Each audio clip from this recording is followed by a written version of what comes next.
The real wealth. One day, a rich man decided to take his son on a trip to the country. The wealthy man wanted to show his son how the poor people live so he could be thankful for his wealth. They spent 2 days on a farm of a very poor family.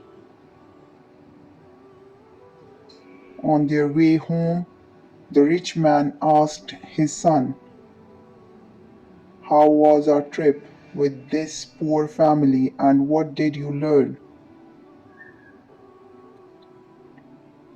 The son answered, "I saw that we have servants to serve us, but they serve others.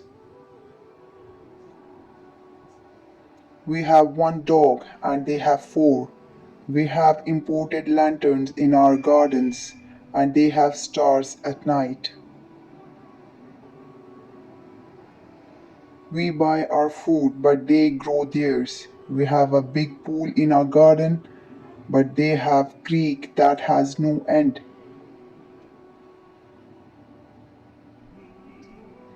We have large walls to protect us and they have friends to protect them."